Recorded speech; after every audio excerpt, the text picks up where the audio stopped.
Well, good morning, everybody. Happy Wednesday to you. I hope you're doing well wherever you are. We're the next game on the June the 28th, actually the third game of the week on the June 28th schedule, 1987. We find ourselves at Tiger Stadium. Baltimore Orioles taking on the Detroit Tigers, game number 508 overall in the replay. Tiger Stadium, not so good for singles, 2-1 left and right, but home runs very plentiful. Home runs 14 left and 11 right. Detroit won this game 8-7 in real world over the Orioles in extra innings. And trying something a little bit different today. Try to minimize the noise. And I also want to test out my fingers and my hand to see if I can manually roll dice without it giving me a big problem.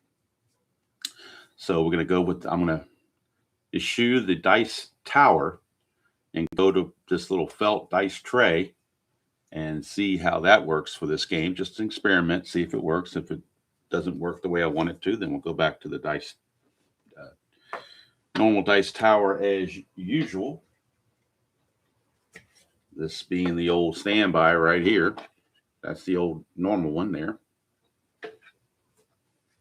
I even tried doing a hybrid and putting the top of the dice tower here onto the felt tray, but then you can still hear the noise in the dice tower, so it kind of defeated that purpose.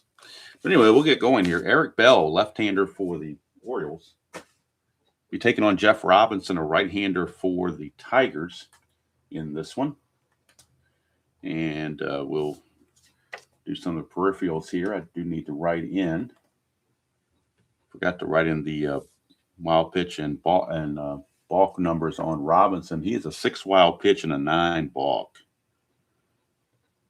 And also pass ball on Heath. Need to get that in case that comes up, which it probably will at some point. His pass ball rating is a 5. I'll do the same thing for the Orioles in the bottom of the first. Right now, though, Jeff Robinson is on the mound, and we'll get his numbers, real world and replay. Hey there, Heiser. Good to see you. Good morning to you. Jeff Robinson, 1987, 9-6 with a 5.37 ERA. So not the best pitcher in the world, obviously. That's what he did in the 1987 actual season. On the replay, he is 4-2 with a 4.59 ERA, so slightly better. 67 innings pitched, 77 hits, 20 walks, 54 strikeouts. There was one roster move that the Tigers made before the game. Darnell Coles has been added to the roster, and Terry Harper has been gone from the roster. I think he gets traded to Pittsburgh, actually. That might have happened, or they may have released him. I'm not sure, or set him down. I'm not sure what the deal was, but Darnell Coles is at third base in this game. So I actually need to write him in here. He's a 4.37 with a speed of 13. So he is going to be starting for the Tigers, and he will be at third base, batting 8th. Jeff Robinson is a -1 hold. Heath's a -2, so we do have a -3 net hold for pitcher-catcher interface. Tigers are 38-32. Orioles are 29-45. So we'll see. We'll see how things turn out. The Tigers don't want to, they got to start winning some games here because Milwaukee will run away from everybody if they're not careful. All right, so leading off for the Orioles will be speedster Alan Wiggins. He is playing second base. Good morning, Dan. He is playing second base in this one. Wiggins struggling all year, hitting 175 on the replay, a homer and 11 driven inning at 232 real world. And, of course, before we have the first pitch, we have the ceremonial first sip. And that is some good coffee, as someone once said. All right, we are ready to go. Alan Wiggins leading off here against Jeff Robinson. We get a 5-10, and that's going to be a ground ball third base X. And right, what do you know? Darnell Cole just got added to the roster, just got put in at third base, and the ball finds him on the first play. And he's a 437, so that's not the best thing to be in the world. So column 4, he's got to get at least a 7 or higher for him to make the play. And then he's got to worry about the error after that. He gets the 6, so that's going to get by for a base hit. That's a 14, and he is an E37. E37, he got lucky. There is no 14. There's a 9, 11, 12, 5, 16, 15, 16, and 17, but no 14. But it will be a base hit for Alan Wiggins. Leadoff single for Wiggins. And we'll see about Wiggins and his stolen base prowess, both on the regular season and on the replay. Keep in mind, Robinson is a -3 hold combined with Heath. So Wiggins, on the real season, he stole 20 bases, got caught 7 times. On the replay, stolen 13 bases, got caught twice. But he's going to try for the lead. Needs a 4, 5, or 6, or a 12. 4, 5, 6, or 12 will get him the lead. And that's a 1, which means he might get picked off. His get-back number is 14. And he gets back. So he will not be able to establish a good lead as Robinson kept him too close. And that'll bring up Jim Dwyer. Dwyer hitting 283 on the replay, 6 homers, 17 driven in. He at 274 real world. Get a 3-5 for Dwyer, and that's a 1-3 single. 20, though, he lines it to second. And that is hauled out there by Tom Brookins. They are giving Lou Whitaker the day off against the lefty starter for the Orioles. So Brookins is actually playing second base in this one. Sparky going almost exclusively right-handed hitters. The only 2 lefties in the lineup are Evans and Gibson. Everybody else is a right-hander. All right, brings up Eddie Murray, Hall of Famer. I'm sorry, Cal Ripken. What is Eddie Murray doing up there? I moved Ripken by mistake. It is Cal Ripken. We can't have Cal Ripken not bat. Cal Ripken's hitting 252 on the replay, 10 homers, 37 driven in. And, oh, by the way, he hit 252 real world, so he's right on where he should be. Wiggins still at first, but can't get that good lead. 3-7, and that's a walk. That'll put runners at first and second for the dangerous Eddie Murray. Murray on the replay hitting 307, 19 homers, 45 driven in. He at 277 real world. Nothing on to have it. We get a 1-6, and that's going to be a 1 for a triple. Anything else will be a single, 2 stars. Base hit Eddie Murray. Wiggins will score. Going to third is Ripken. Orioles lead at 1-0.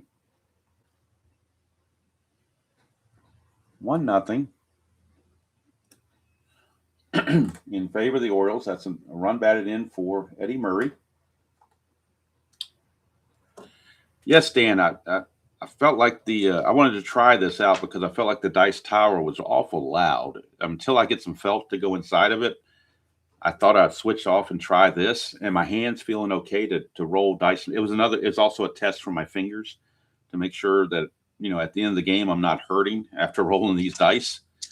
So it's got a, multiple facet, I guess, for multiple reasons. So I did see a couple people, at least one person, I think JC Sports Replay, I think his name is, that did an unboxing it's not really unboxing, but an unveiling of the Strat-O-Matic specialty set that's at Barnes & Nobles. And I really like the way they did the advanced chart where they kind of cut it into thirds. And same way, I think he said the player cards were the same way. They were cut differently. And he said it was easier to unperforate. So I don't know. Maybe that's a test thing that Strat's doing. Maybe they can learn from that and put that out to the real, to everybody else, because not everybody has a Barnes & Noble next door. And if they do, not all the Barnes & Nobles carries it. And if they do carry it, they're only carrying one and somebody buys it, it's gone. So I know they're going for collectability, but it would be nice to for them maybe next year to offer the old version or the new version. And, I don't know, just trying to think of some marketing ideas to help them out.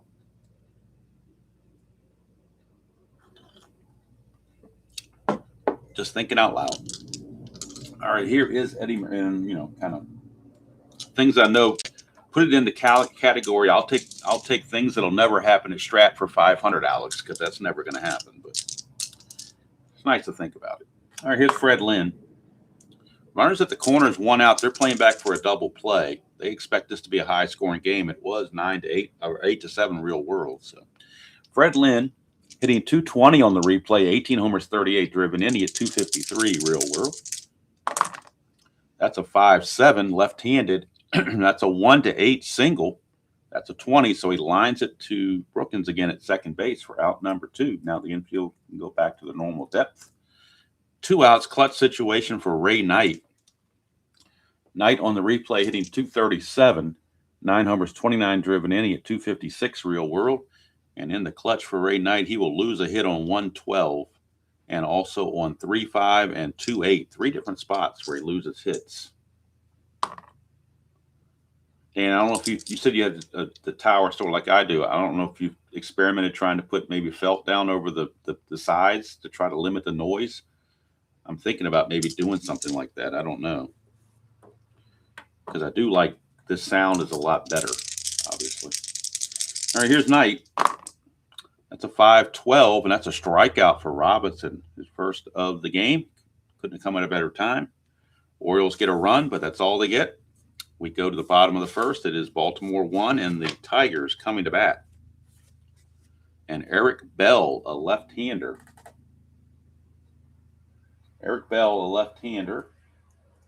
I'll have to go to one of the craft stores or something. I don't know if Walmart would sell that felt, but probably have to go to a craft store, specialty store, to get some felt for that.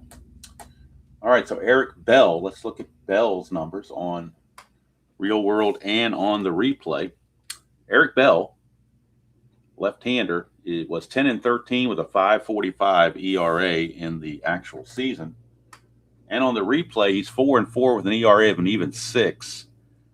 72 innings pitched, 67 hits, but where he's getting into problems is there's 40 walks and 56 strikeouts. So 40 walks in 72 innings is not a good look.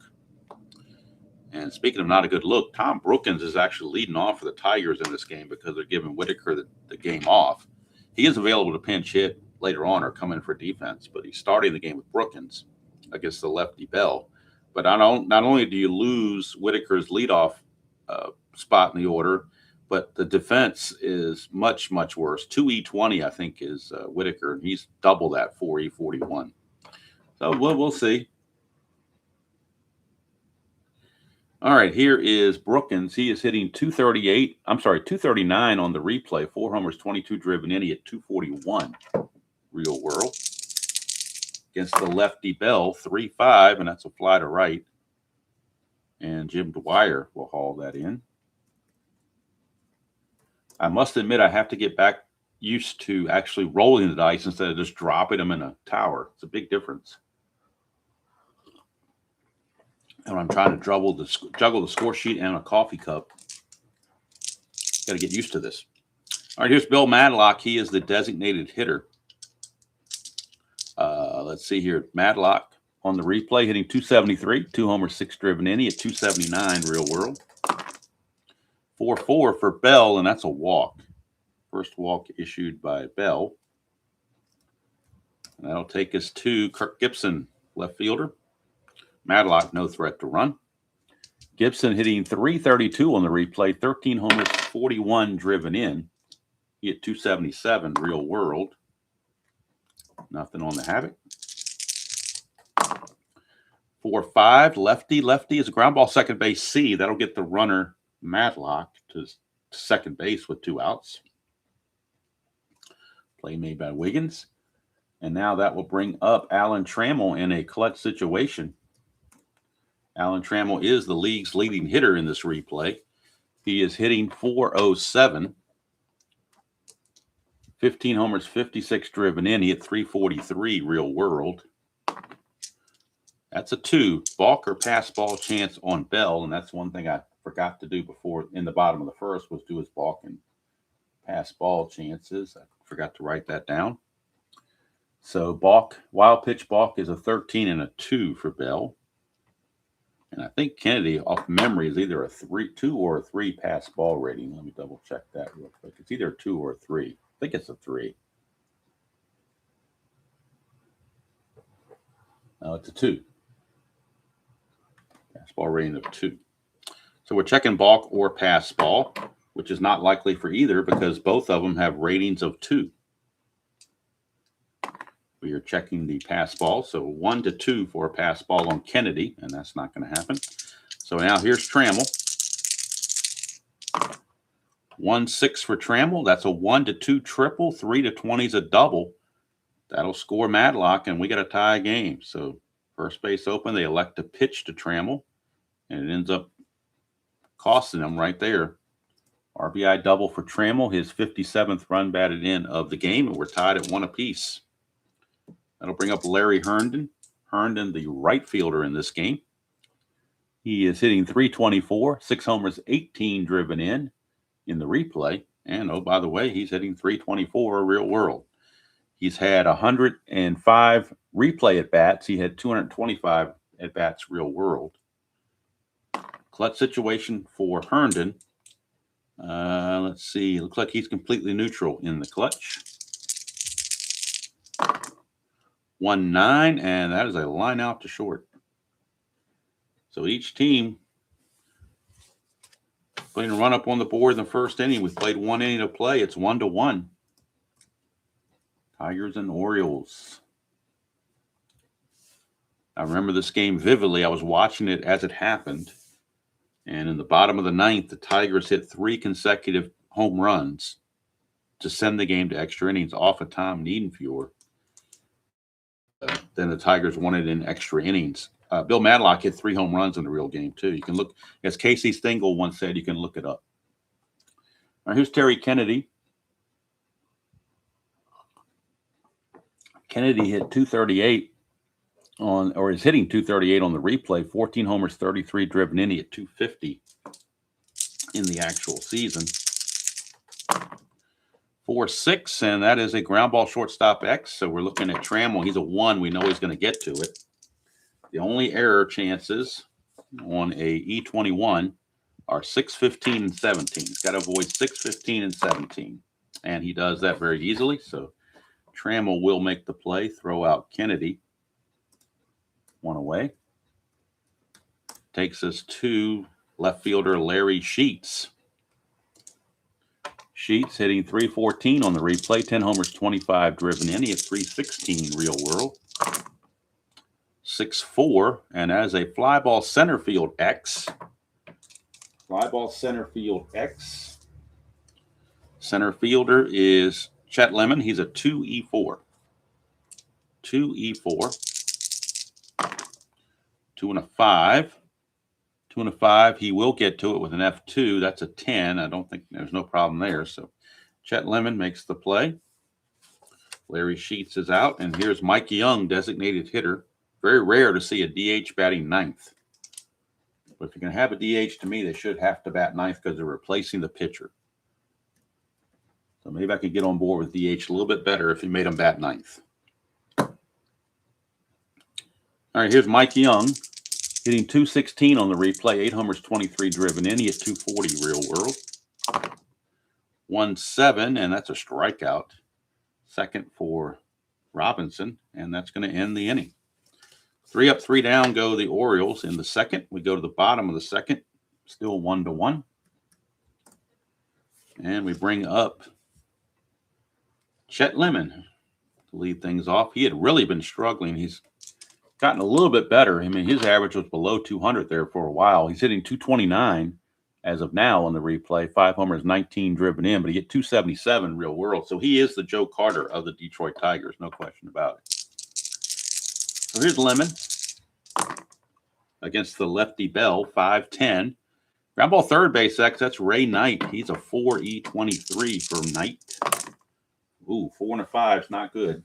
That's going to get through for a base hit. 4 and a 5 is a single, and that's not good either. 16, and he is an E23. E23, but he avoids it. 15 would have been a 2-base error, but 16 is no error. It's just a base hit for Chet Lemon. Sneaks it by Ray Knight. Leadoff single for Lemon. You can see on his card he had no stolen base attempts whatsoever, so no worries of holding him on or anything. Here's Darrell Evans. He is playing first base in this one. Evans hitting 277, 17 homers, 46 driven in on the replay, 257 real world. 3-7 lefty, and that's a pop out to Eddie Murray. And there's one away. One down for Darnell Coles, and this will be his first returns from injury for a while, or if it was injury or minor league or what it was, but he had been off the roster for a while. But before that, he had 120 at-bats so far in the replay, and he's hitting 192, 4 homers, 18 driven in. He only had 149 real-world at-bats, so he's probably up here for a limited time only, as they say. Maybe even more limited than the Barnes & Noble Strat-O-Matic set. Here's Coles. We get a 6-7, and that is a ground ball second base X, but since they weren't holding Lemon on, Wiggins will keep his 4E15. Not that it's any good, but it's better than 5E15. But 4 and a 5 is going to produce a base hit again, and that's actually going to be a 4 and a 5 is a single 1-star, so Lemon will take second on the base hit by Coles. Now we'll check Wiggins for an error. That's an 8, and he is an E15 at second base. No 8 there, so no error, but Darnell Coles sneaks it past as well. So 2 on, 1 out for the catcher, Mike Heath, number 9 hitter for the Tigers. Heath hitting 266 on the replay, 3 homers, 17 driven in. He hit 291 real world. Nothing on the habit. We get a 6-7, and that's another ground ball second base X. So Wiggins will get a second opportunity. Try to make good. 19, that'll get him a G1, possible double play, but you got to watch for the error. That's an 11. He's an E15 second baseman. There is no 11, so that's going to be a Giovanni's Tailor Shop tailor-made double play, 4-6-3. Couldn't come at a better time for Eric Bell. He gets Heath to ground into the Giovanni's Tailor Shop. Tailor-made double play, Giovanni's Tailor Shop in Lemoyne, Pennsylvania. Be sure to check them out if you're in that area. Tell them Demo sent you. They'll give you a discount. They are the unofficial sponsor of the channel, but the official sponsor of the Giovanni's Tailor Shop, tailor-made double play. And that one was tailor-made. And lo and behold, Alan Wiggins will lead off here. After starting that double play, he gets the lead off. He singled and scored his first time up. 3-8 for Wiggins, and that's going to be another single. So Wiggins having a nice ball game after struggling all season. And, of course, he's going to try for the lead. Last time he almost got picked off. He did get back but couldn't establish a lead, but he's going to try it again. 4, 5, 6, or 12.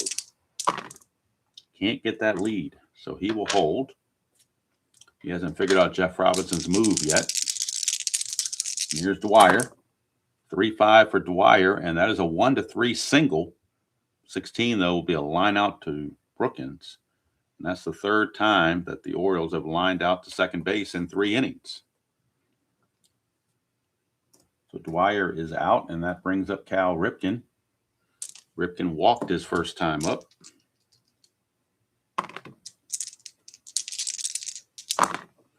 3-6 for Ripken, and that's a fly to center. Hauled in by Lemon, 2 down.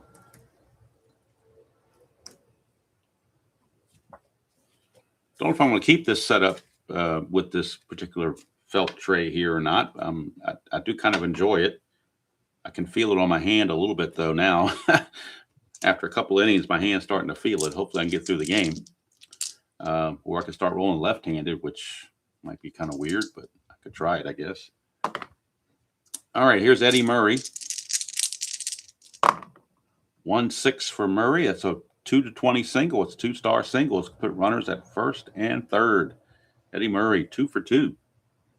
He continues his hot hitting. Wiggins scampers to third.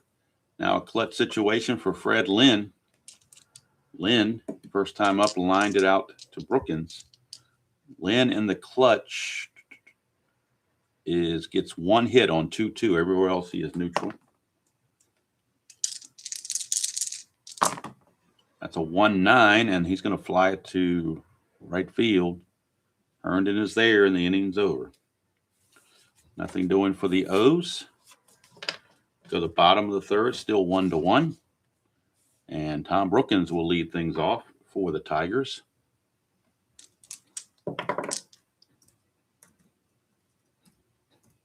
Brookins, his first time up, flew to right field.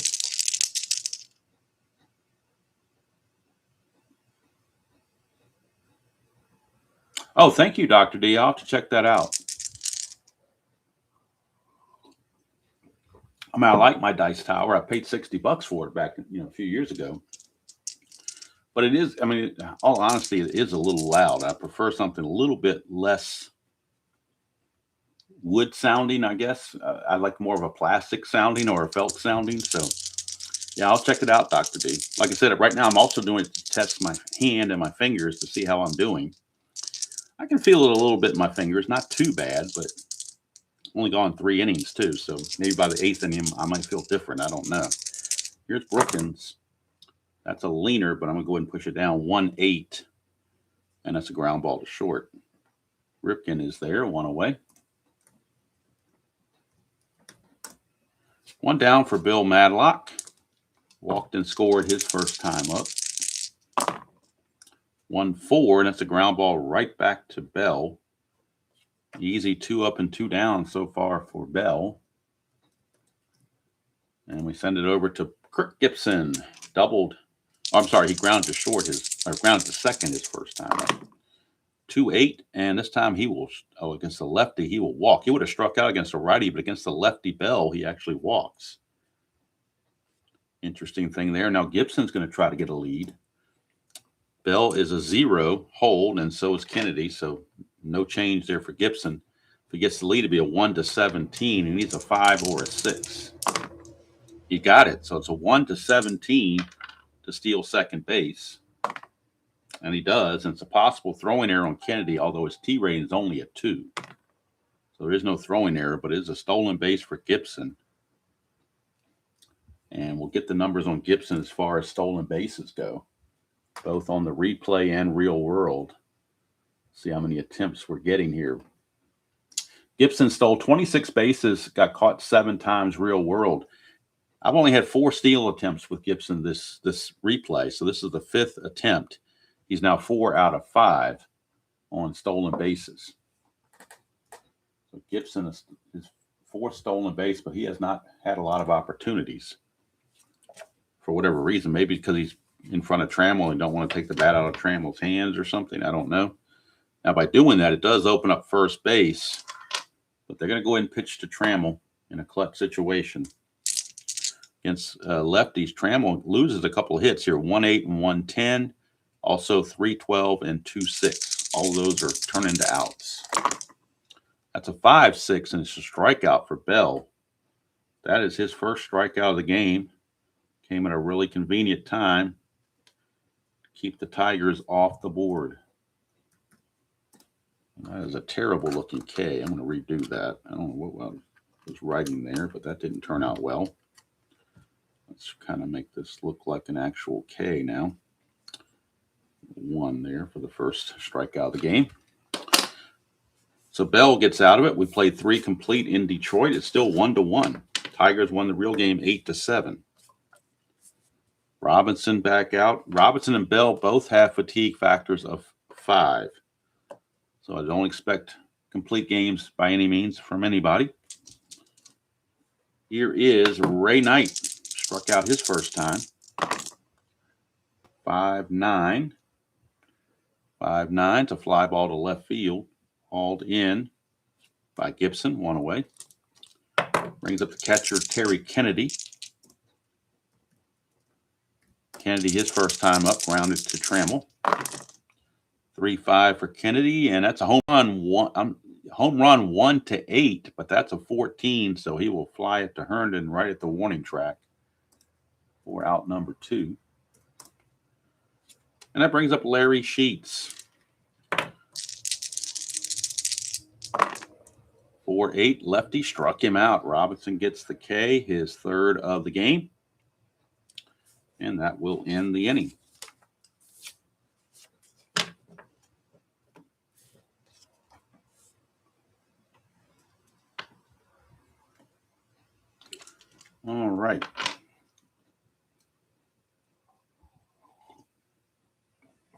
Bottom of the fourth we go. Larry Herndon, your batter. 3-6 for Herndon. 1-10's a home run, but that's a 16, so he'll settle with a double. Leadoff double for Larry Herndon. Chet Lemon, your batter.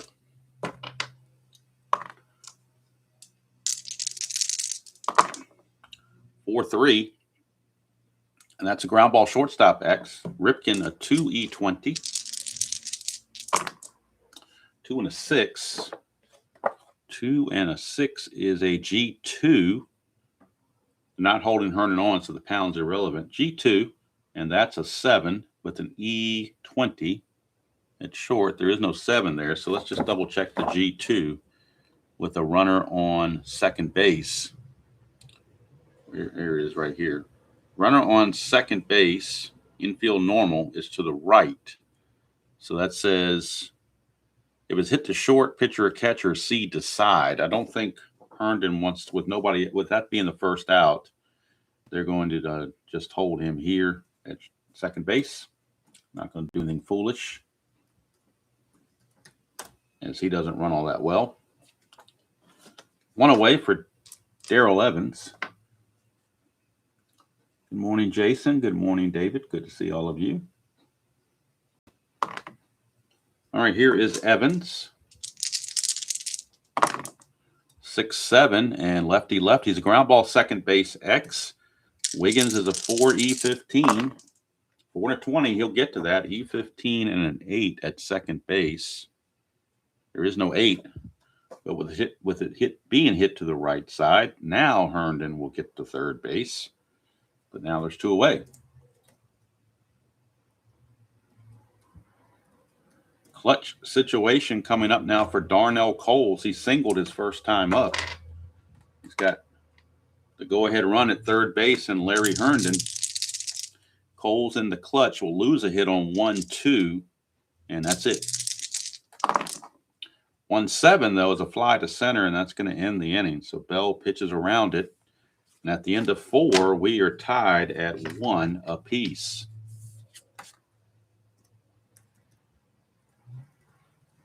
Get this right in the computer here.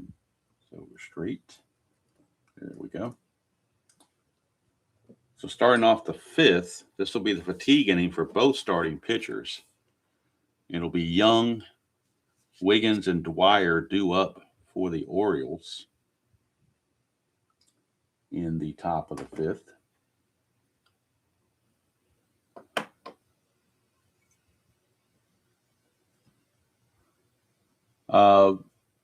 As far as the non-Carter players go, I have this season on the Strat PC, so I use a snipping tool and go into the computer imaging, card imaging, snip it, put it in Word, and print it out. So I can do that. I also had a gentleman who does it a lot more professional looking than I do, than I could possibly do, send me a great deal of these. And he made these look like this. They look professionally done. There's no way I could do this on my computer. He has something, I don't know what he has, but this is what I've got here. But I'm getting these off the Strat PC season. That's how I'm getting those. Because I do have the season on Strat-O-Matic in their PC game. And this gives me all the lineups. It gives me all the transactions. And it gives me the non-carded players. And it allows me to keep stats. I just input the game. As I'm rolling this game here, I'm doing the manual input. And that's keeping all my stats for the season.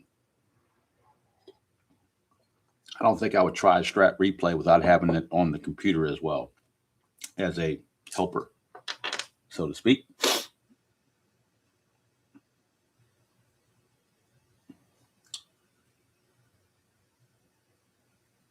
Yep, you're awesome. You're welcome. Absolutely, Jason. Yep, I do have this in the front. I've got it broken down so that I don't have to go over the top here when I'm rolling.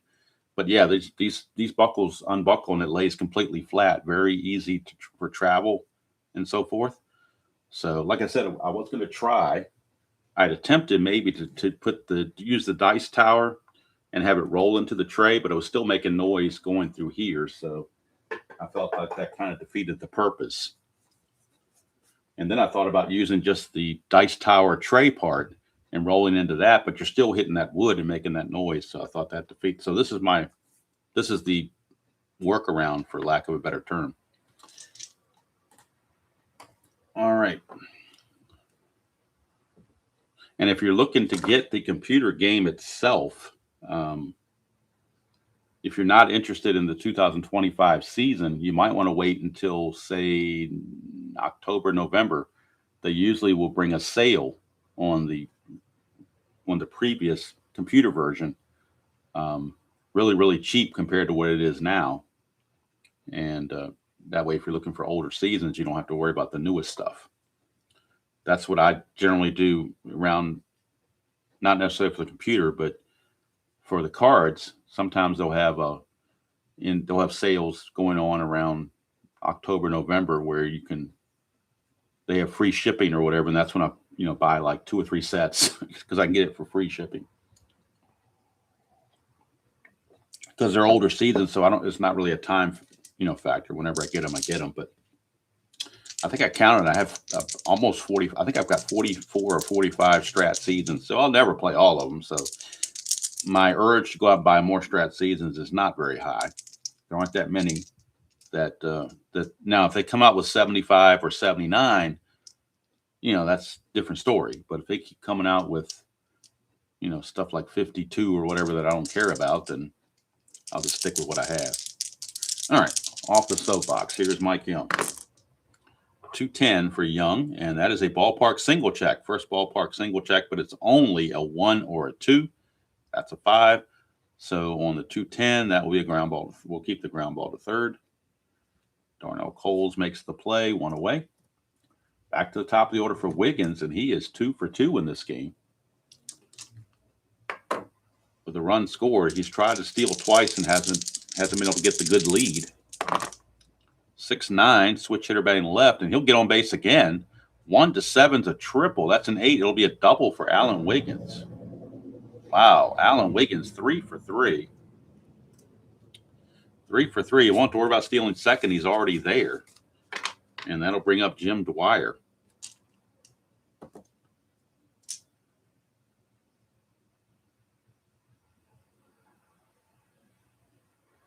I agree. Dr. D makes a wonderful point with that. I'm not a big fan of Digital Diamond. I mean, I have it. I just don't use it. I've got a lot of seasons in Action PC computer, and that's my go-to game companion for other games. Even Strat, but since I'm doing this replay, I've got the Strat Computer 87. It makes it a whole lot easier to just use the Strat-O-Matic computer for this particular replay. But most everything else, I use Action PC. Here's Jim Dwyer, but certainly nothing wrong with Digital Diamond at all. 5-4, and that's going to be a catcher X. So we're looking at Heath. He's a 2E3. 2E3, 2 and a 15. 2 and a 15 for a catcher is a foul out, and that's a 12, and he is an E3. So there's no problem there. Just a foul out to Heath for out number 2. And it brings up Cal Ripken in a clutch situation. Ripken in the clutch will gain a hit on 210 and on 3-3. Wiggins with a lot of speed at second base. 1-8, and that's going to be a double 1-4, single 2 stars, a 5-20. So that's what we have, and Wiggins will fly around and score to give the Orioles a 2-1 lead. RBI single from Cal Ripken, his 39th run batted in of the replay. And the Orioles lead it 2-1. Ripken had, well, the cards don't say how many RBI he had, so I don't remember how many RBI he had in real world.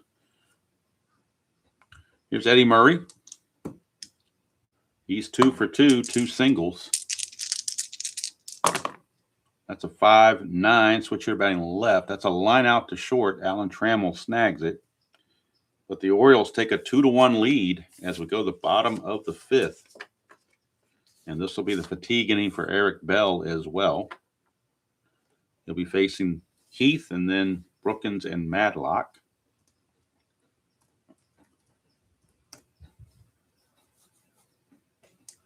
So Heath grounded into a double play his first time.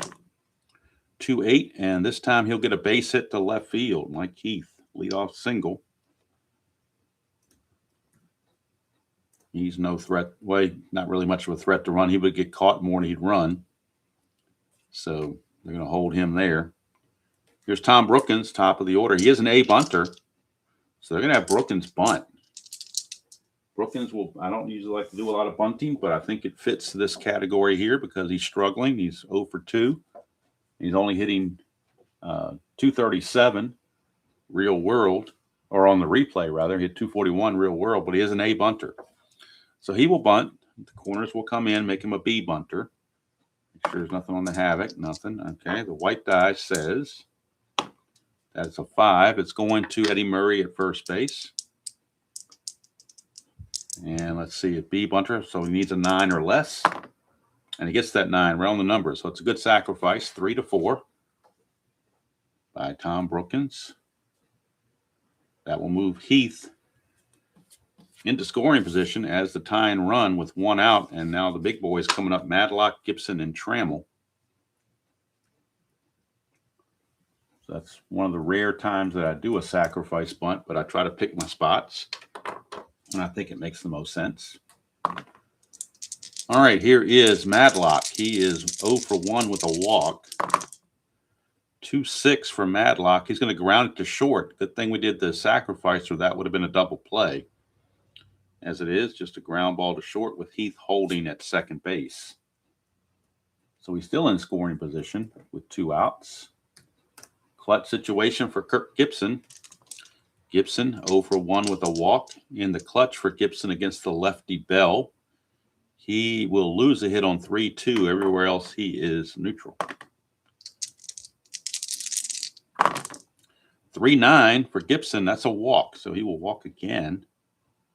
And for Bell, that is his 3rd walk issued. Twice those walks have gone to Gibson. And that brings up the dangerous Alan Trammell. Nowhere to put him. First and second, 2 outs.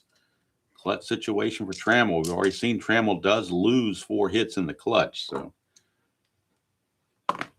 that's one positive for the Orioles, is that he's not a very good clutch hitter, according to Strat-O-Matic. 4-8, right-handed, struck him out. Eric Bell, a big strikeout. His second strikeout, he's gotten Trammell both times with runners in scoring position and keeps the score at 1 apiece. And both pitchers will go into the 6th inning, maintaining most of their freshness, or most of their endurance, I should say. So it'll be Lynn, Knight, and Kennedy for the Orioles here in the top of the 6th. 6-4, and that's a fly ball center field X. We're looking at Lemon, 2-4 for Lemon. 2 and a 7 should be okay. Lemon, a 2 and a 7 is an F2. That's an 8, and he is an E4, so no problems there. Lemon makes the play on Freddie Lynn. 1 down, and that brings up Ray Knight. 1-7 for Knight, and he struck him out. Second strikeout for Knight, and the 4th strikeout for Jeff Robinson. So he's looking to at least go 6 innings, if not more. 2 outs, nobody on for Terry Kennedy.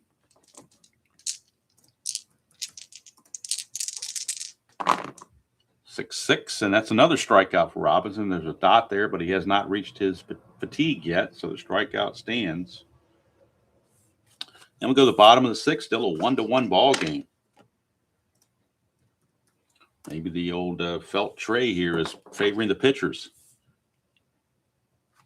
The real game was 7-6. This is 1-1. Herndon leads off. He doubled his last time up. 2-7. He'll get a base hit here. A leadoff single for Larry Herndon. Now the Oriole bullpen starting to stir. Let's see who's available out of that bullpen. They have the following available. They have 1 left-hander, Scott McGregor, but then they have John Habian, Doug Corbett, Tony Arnold and the closer, Tom Niedenfuhr. So we can look and see who they might want to use. Probably a right-hander, you would think. So it looks to be, let's see who's got the most rest. I don't want to overuse anybody.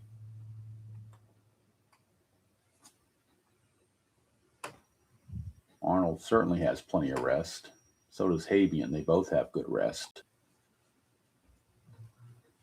So it looks like John Habian is loosening in the Oriole bullpen. Right-hander. So Herndon with the leadoff single, he's no threat to run. Chet Lemon.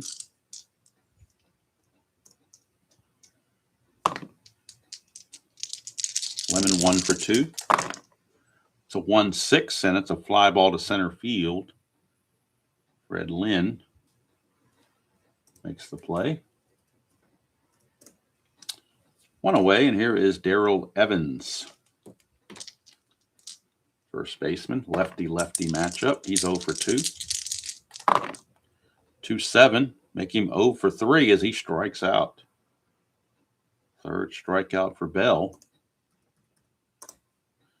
And that'll send up Darnell Coles.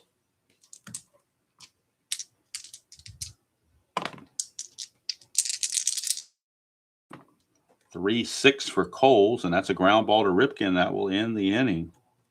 So we played 6 here at Tiger Stadium. We're still tied at 1 apiece. Now the tie starts to stir as they may need some relief coming up for Robinson.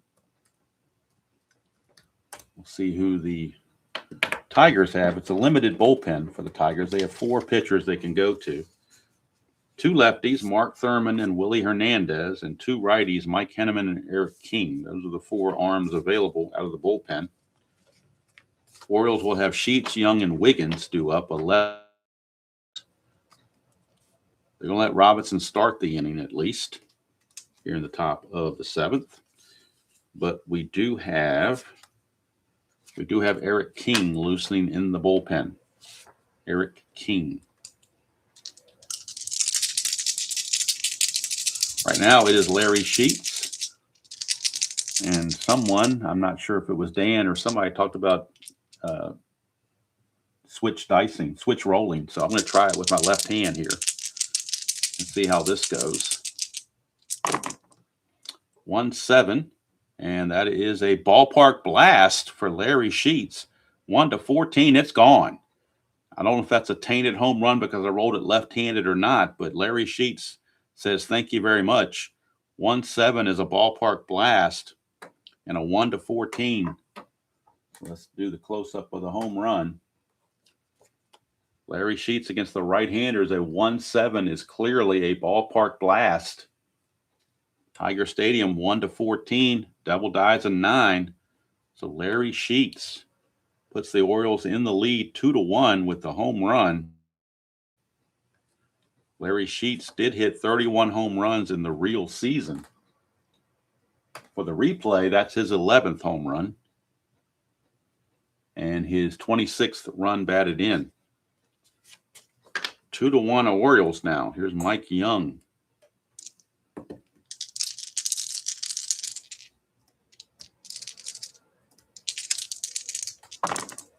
.58 switch hitter, and that's a 1-2 single, but that's an 8, so he lines it to for out number 1. Here's Wiggins, and Wiggins is 3 for 3 against Robinson. 6-2, not this time. Ground ball first base seed. Evans will get it. Flip to Robinson covering, and there's 2 away. And Jim Dwyer, the batter. 2-8 for Dwyer, struck him out to end the inning. That is the 6th strikeout for Robinson. They're going to cap Robinson at 7 innings. So Robinson will go 7 innings, but he's on the hook for the loss. Could still win it if the Tigers take the lead in the bottom of the 7th, but right now he is on the hook for the loss. He didn't pitch badly, though.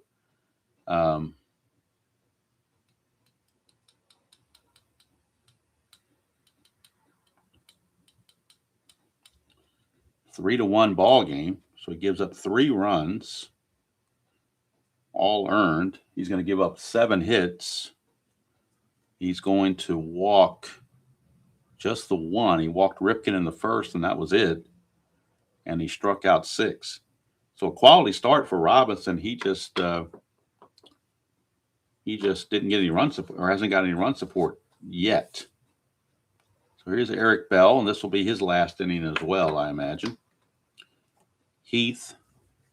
Habian has sat down, and Doug Corbett is loosely in the bullpen now for the Orioles. Right now, it is Mike Heath, number 9 hitter. We are in the 7th inning, so pinch hitting is now allowed. But as long as Bell's in the game, they're not going to pinch hit for Brookings, I don't believe. 4-7, and that's going to be a walk. Walk to Heath, and that is the 4th walk issued by Bell. So he is definitely on shaky ground. Brookins is your batter. This might be the last batter Bell faces because you got the righty Madlock coming up, and they do have Doug Corbett loose and ready in the bullpen. Doug Corbett is ready to go. But if you bring him in now to face Brookins, they'll pinch it with Whitaker, so they're going to stick with Bell for one more batter. Facing Brookins, and that is a 4-7, and that's another walk, and that's going to be it for Bell. For whom the bell tolls, it tolls for Eric, as he is out of there. And Doug Corbett will be your new pitcher. So now Bell could win it or he could lose it because he's responsible for both of those guys on base. He goes 6+. He ends up walking 5. So he ran into a little bit of control issue there, striking out 3. He's going to give up 6 hits and just the 1 run, but he's responsible for. So actually, he can't lose it. It'd be a 3-1. It'd be 3-3 if they both score. So he can't lose it. He can win it, but he can't lose it. So they take him out of there before he can lose it. And Doug Corbett is entering the ball game, and he'll be facing Madlock, Gibson, and Trammell here next up for the Tigers. So let's get Corbett's numbers. Go to the computer, bring in Doug Corbett.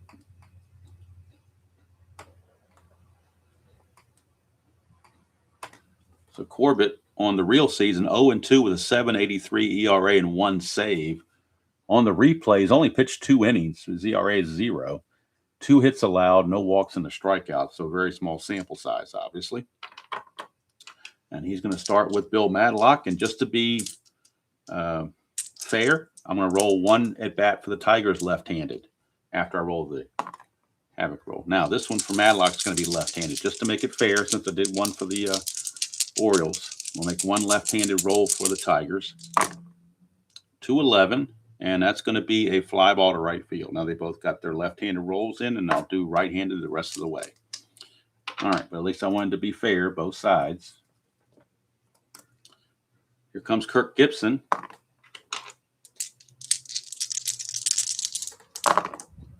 6-12. That's a ground ball first base X. That's Eddie Murray. Murray is a 2E10 for Murray. 2E10, 2-17 is good. This could be a double play on a 2-17. 2-17 is a G1. That's a 7. Murray is an E10. And there is no 7 there. So that's a 3-6-3 double play. Turned by the Orioles. And Corbett gets out of the mess. So now Bell can be the winner. And Robinson would be the loser if the score stays the way it is. Now we go to the top of the 8th. And new pitcher for the Tigers will be Eric King. He will come on and pitch. Try to keep the score where it is. King's a -1, so that makes it a -3 as well. And he'll be facing Ripken, Murray, and Lynn. Right switched left, so it really didn't matter which way you went on that one as far as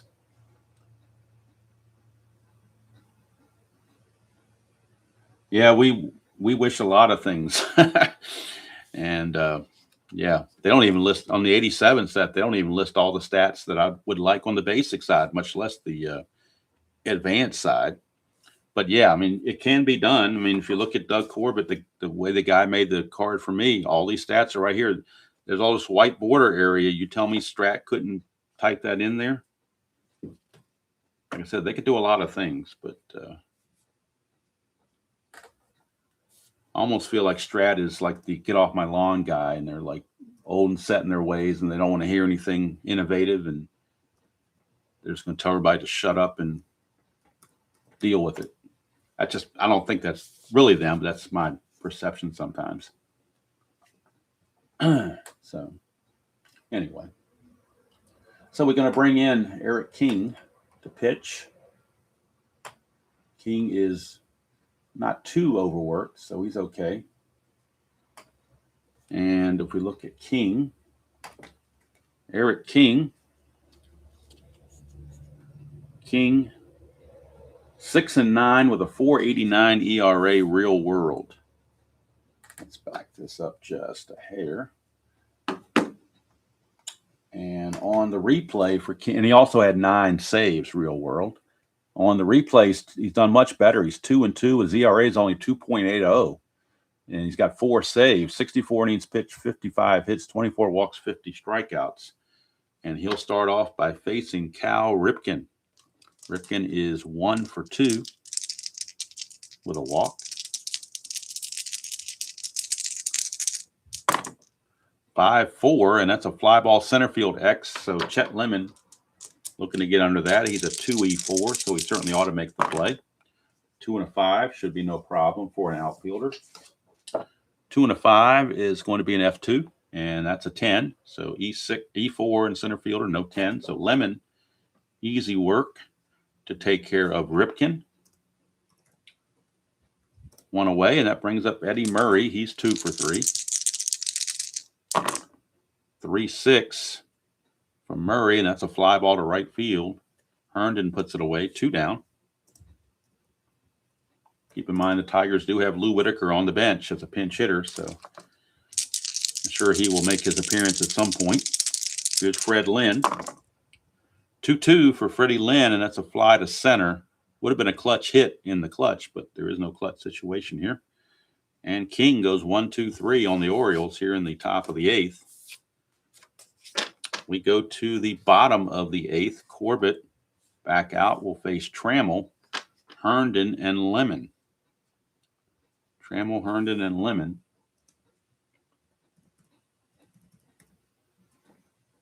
See what Sparky wants to do here. They have plenty of good lefties on the bench to pinch hit with. You got Lou Whitaker, and you got Matt Noakes, and Dave Sheridan, and Johnny Grubb, and Dave Bergman. There's a whole lot of lefties out there to use, should they choose to go that route. Of course, you're not going to pinch hit for Alan Trammell. He's going to lead it off. If you do season ticket, I would highly advise PDF because the printed card sets are quite pricey. I mean, they're quality cards, but they're very, very pricey. So here's Trammell. He's 1 for 3. 6-3, and that's a ground ball pitcher X. He's a 2E0, so we know he's not going to make an error. Make sure there's no rare play. There's not. So it's a 2, basically. So he just needs to, at this point, as a pitcher and a 2, he just needs to roll a 3 or higher. And he barely does it. Wow, he barely got there. A G3 by the skin of his teeth, but he makes it and throws Trammell out. 1 away for Larry Herndon. He's 2 for 3. We're not going to pinch hit for him either. He's a very good hitter. 324 hitter in the season, 333 hitter on the replay, so we're not pinch hitting for him. 5-5, and that's a strikeout for Corbett, 2 down. Now we will pinch hit for Lemon. They will go to the bench for Chet Lemon and get a pinch hitter. And let's see who they're going to bring in. Looks like they're going to bring in Pat Sheridan to pinch hit. Sheridan, a 259 hitter. 259 for Sheridan. And he can stay in the game and play center field, no problem. So Sheridan pinch hits in the 8th, plays center field in the 9th. Pat Sheridan, 2 outs, bases empty, but Sheridan's see if he can get something started. Don't like taking Lemon out defensively, but Sheridan's not much of a drop-off either, and he's a better hitter. Sheridan on the replay is hitting 240, 3 homers, 17 driven inning at 259 real world. So here's Sheridan.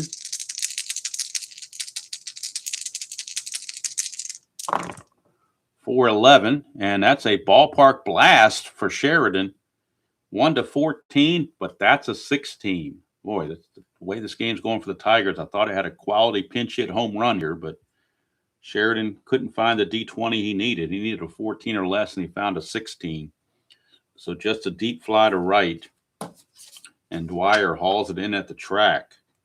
So we go to the 9th, and Tom Niedenfuer will be coming on for the Orioles. Corbett's going to go 2 innings.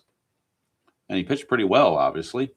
He gave up nothing, faced 5 batters because the double play limited his batters faced, struck out 1, did nothing. So quality, what they call a hold, I guess, for Corbett. But Niedenfuer, unless the Orioles score a couple runs and take it out of a save situation, Niedenfuer will be coming in to pitch in the bottom of the 9th. King, meanwhile, 1, 2, 3 in the 8th, so certainly not going to disturb that, and he'll go ahead and pitch the 9th as well. Here's Ray Knight, third baseman, to lead it off. Oh, I can't play that. Can't keep going until I put Sheridan in center field. This track computer is telling me I don't have a center fielder. Now I do. Sheridan's in center.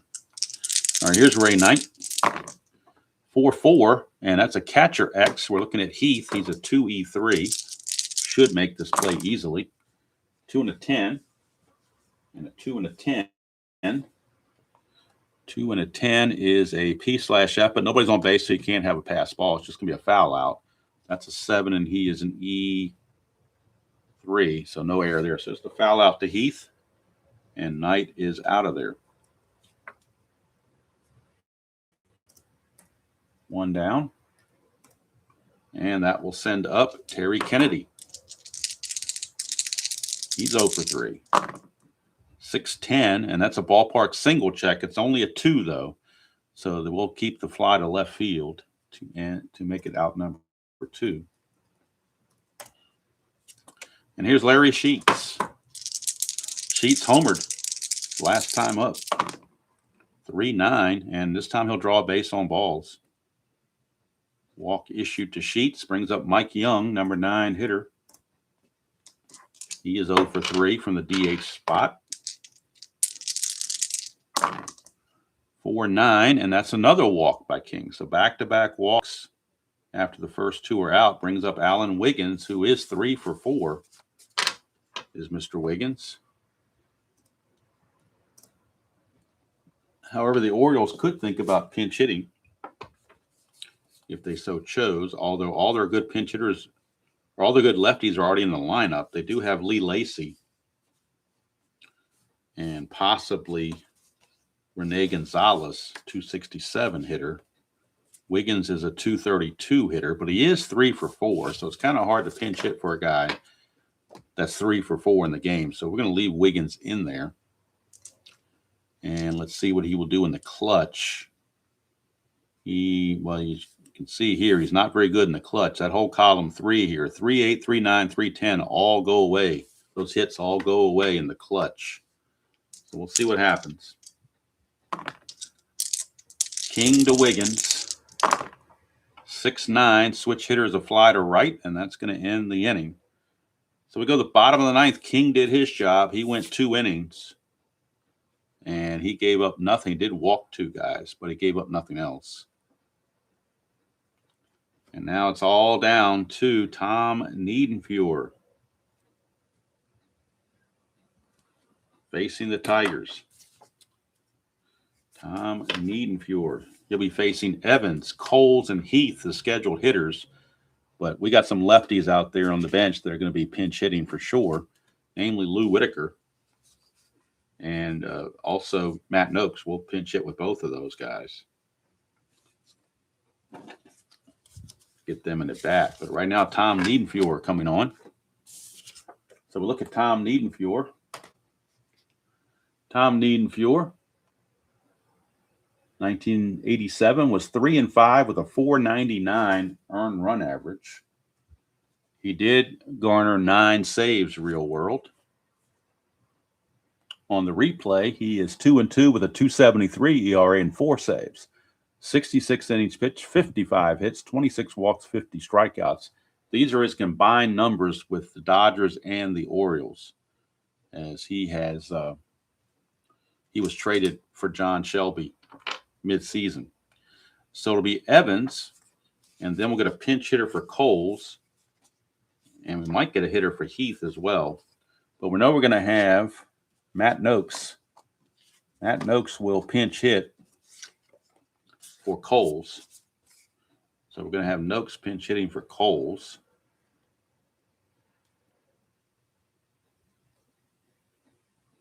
And then we'll figure out about Heath. And obviously, if it gets to Brookins, we'll have Whitaker pinch hit for him. So we'll see what happens. Right now, Darrell Evans will lead things off. Evans is 0 for 3, but we're not going to pinch hit for Evans. Too good of a hitter not to. He's in scoring position in the batter's box.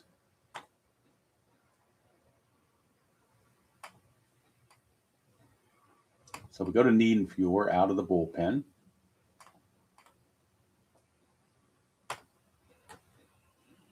I think I gave you the wrong numbers there for Niedenfuer. Yeah, the Strat computer.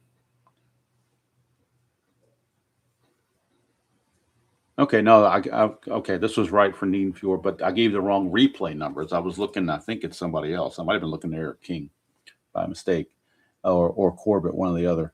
But Niedenfuer on the replay is 1-2 with a 6.19 ERA and 5 saves, 16 innings pitched, 23 hits, 7 walks, 12 strikeouts. That looks a little more, what I was thinking it would be. All right, so Darrell Evans will lead off the bottom of the ninth. The Orioles lead it 3-1 against Niedenfuer, 5-5, and that's a strikeout for Niedenfuer. Puts the K on Darrell Evans, and that'll bring up Matt Noakes. He will pinch hit for Darnell Coles. And we'll get the numbers on Noakes. Noakes on the replay hitting .314, 20 homers, 60 driven inning at 289 real world. Trying to get something started. 1-3. It's a ballpark single, but not very good. 1-2. So he will line it to second base. And now we got Heath up there. He is a 281 hitter. Whitaker is on deck to pinch hit. Let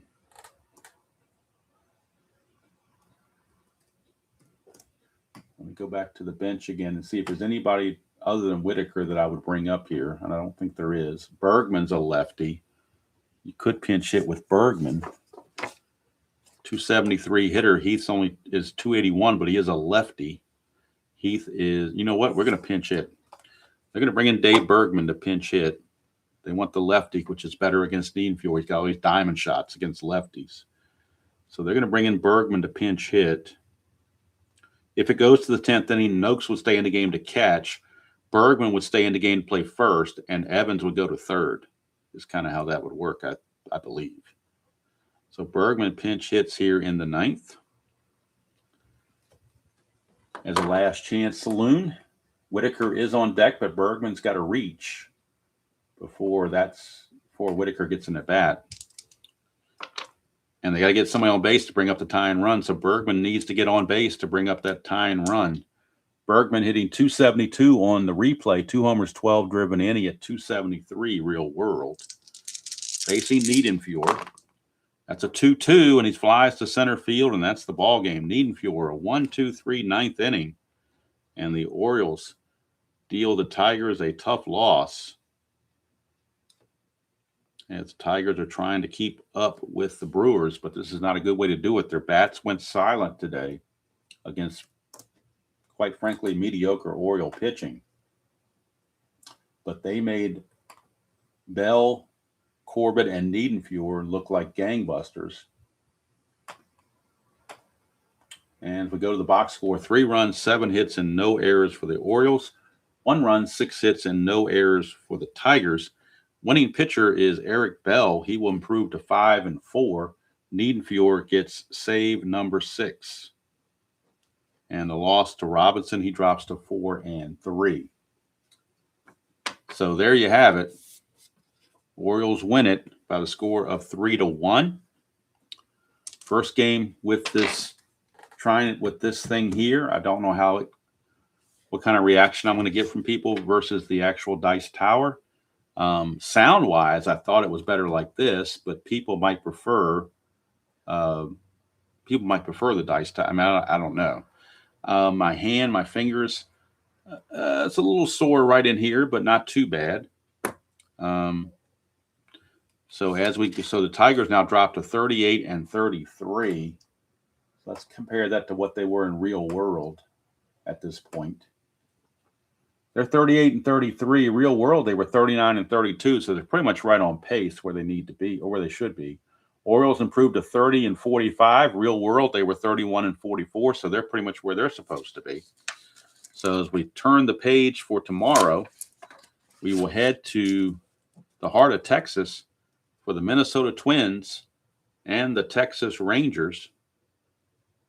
And that's going to be Mike Smithson against Jose Guzman, Minnesota and Texas. Minnesota will come into this game 36-38. And Texas in last place, 30-41. Then on Friday, we'll be in Milwaukee for Toronto and the Brewers. Battle of 2 first-place teams, or 2 teams battling for first place, I guess. So we'll see if my fingers and hand and everything and wrist and everything can hold up. I may come back and use this again. I'm also going to be looking at whatever Dr. D sent me as far as his little tray. And I'm also looking potentially with this tray, with this particular original dice tower tray that I have, finding some kind of green felt that maybe I can put along the sides here, particularly on this back side, maybe not so much on the side, but definitely on this backstop part here, maybe to minimize the sound. Although you're still going to have sound when you put it through the top here. So even if you have that, but even if you put that, and while I was trying to do a hybrid, so even if you put this over here and had it coming out on the felt, you're still going to get that sound coming through the top. So it doesn't really, I was thinking about doing it as a hybrid, but it doesn't really solve the purpose the way I want it. This little felt dice tray thing is nice because it folds up and you can carry it with you. I mean, you can break it down like that and, just kind of make it all nice and flat and put it in your whatever bag you have and you're off and running. And then all you got to do is, I don't know where I got this thing from, probably from Amazon years ago. But, I haven't used it in ages, but I was using it before I got this thing, that's for sure. But anyway,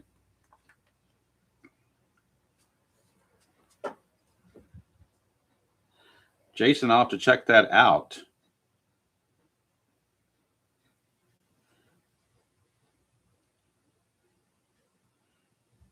Yeah, I'm definitely looking at either, but I don't really want to go out and spend another $40 or $50 on a tower when I already got one. I would much rather just spend maybe $5 on some felt and line it myself.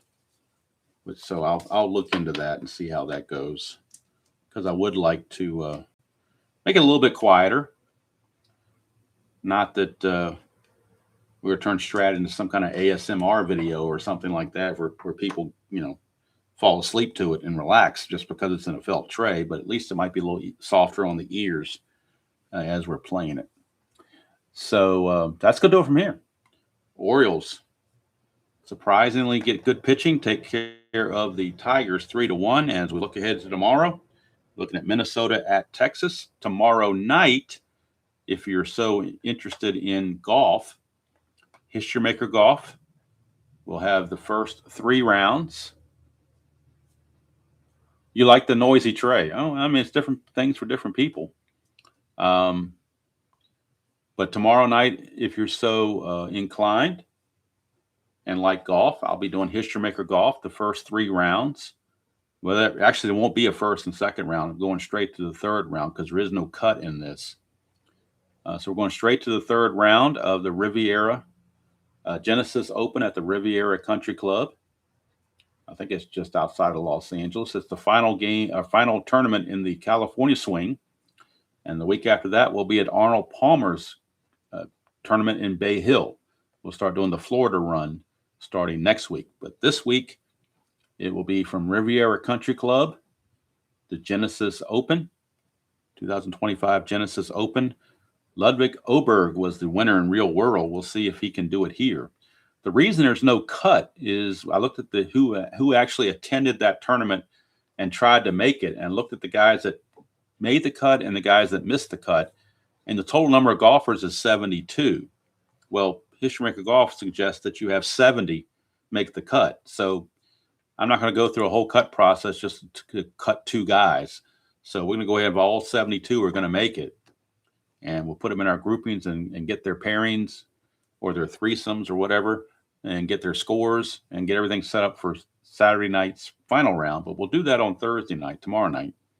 That way on Friday, I can play the front 9 offline and get everything lined up for Saturday night. So if you're so inclined for tomorrow night, History Maker Golf, that'll be live around 8 o'clock Eastern. But around 9 to 9:15 a.m. tomorrow will be the Minnesota-Texas game. And then after that, of course, Saturday, you're getting into the NBC Game of the Week and Fall Classic. And then Sunday, you're getting into Sunday Basic Sunday with Strat-O-Matic. So let's go do it from here. Hope everybody has a nice Wednesday, whatever you have planned. And until next time, enjoy choose to play, however you choose to play it. And I will see you guys down the road.